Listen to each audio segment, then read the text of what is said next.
السلام عليكم ورحمة الله وبركاته. النهاردة هنعمل مع بعض كيكة شوكولاتة جميلة كده وخفيفة وفلافي واقتصادية، ومش هتكلفك لا تجيبي شوكولاتة ولا تجيبي لبن مكثف ولا أي حاجة من الكلام ده كله. هنجيب كوباية إلا ربع من اللبن، ونحط عليهم رشة ليمون بسيطة كده، ونحط نص كوباية زيت، ونحط 3 بيضات، ونحط باكو فانيليا،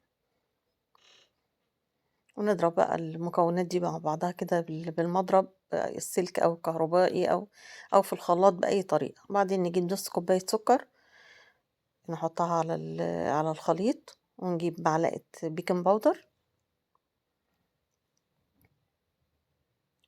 ونضرب تاني الخليط بنفس برضو الطريقة اللي انت هتضربي بيها. بعد كده بنجيب بقى كوباية ونص من الدقيق، بننخلهم كده بالمنخل. مهم قوي نخل الدقيق واحنا بنعمل الكيكة، عشان ده بيفرق في الهشاشة بتاعة الكيك. هناخد بقى ملعقة كبيرة كاكاو، ومعلقة صغيرة كده قهوة.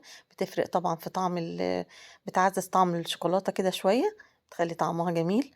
نضرب برضو بعد ما حطينا الدقيق، نحاول ان احنا ما نضربش كتير قوي قوي فيها، عشان ما تمطش كده وتبقى يعني ليها عرق. بعد ما بنضرب شوية كده في المزيج كله بيختلط كده مع بعضه، بندهن بقى الصينية بأي حاجة، زبدة زيت زي ما انت عايزة. وبنحط فيه أو القالب يعني اللي هنحط فيه الكيكة. ندلق الخليط بتاعنا كده يعني، لا هو تقيل قوي ولا خفيف قوي، خليط معقول جدا. والسمك بتاعه عادي، يعني اللي بنعمله عادي كلنا في البيوت عادي، السمك العادي بتاع الكيك يعني. بندخل بقى الصينية دي أو القالب دوت فرن درجة حرارة 180 حسب الفرن بتاعك وحرارته، من 20 ل25 دقيقة تقريبا يعني. بنطلعها بنخرمها كده بأي حاجة، وبندلق عليها كوباية إلا ربع أو نص كوباية لبن، نشربها بسيط كده.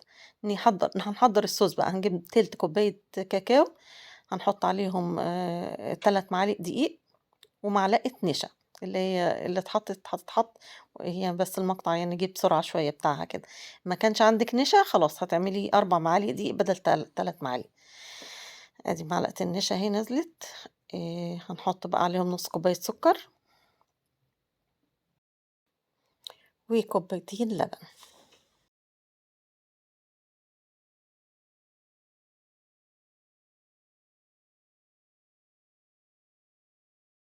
هنبتدي بقى نقلب ممكن نجيب بقى 2 معلقتين قشطة كده اختياري، يعني لو عندك قشطة ممكن تحطي معلقتين قشطة كده اختياري، بتديها دسامة وبتديها طراوة حلوة قوي. هنبتدي بقى نقلب الخليط ده كله كده على البارد، نمزجه كويس قوي قوي مع بعضه، برضو بالويسك كده او بأي حاجة يعني. نمزجه كويس، وبعدين نبتدي نحطه على النار لحد ما يبتدي يتقل كده شوية، نحس ان هو تقل كده في ايدينا.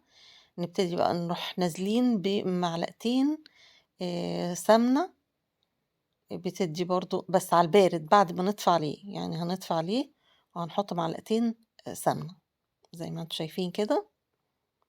كده انا كده طفيت خلاص النار، سمنة او زبدة يعني.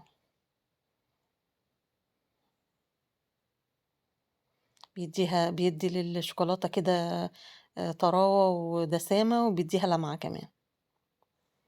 كده تمام، مزجته برضو كويس كده مع بعضه. هسيبه بقى يبرد كده شوية، وامسك بقى الكيكة اللي انا طلعتها، اصب عليها الخليط ده. يعني هو برضو هو سخن لسه يعني، بيطلع دخان اهو قدامكم، يعني انا مش هسيبه يبرد كتير، يعني يبقى دافي كده وبيطلع اهو دخان لسه. اسويه كويس قوي بقى كده على الكيكة.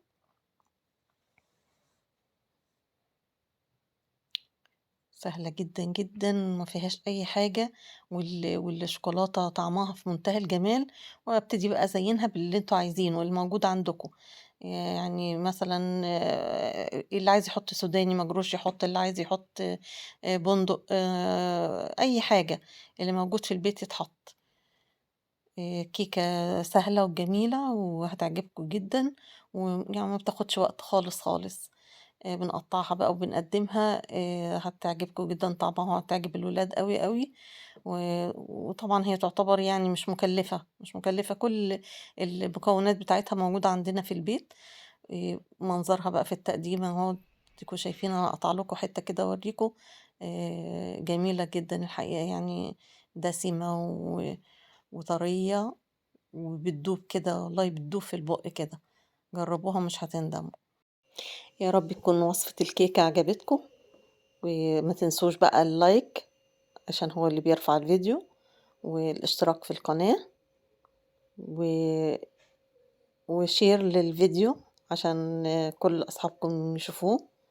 شكرًا ليكم، والسلام عليكم ورحمة الله وبركاته.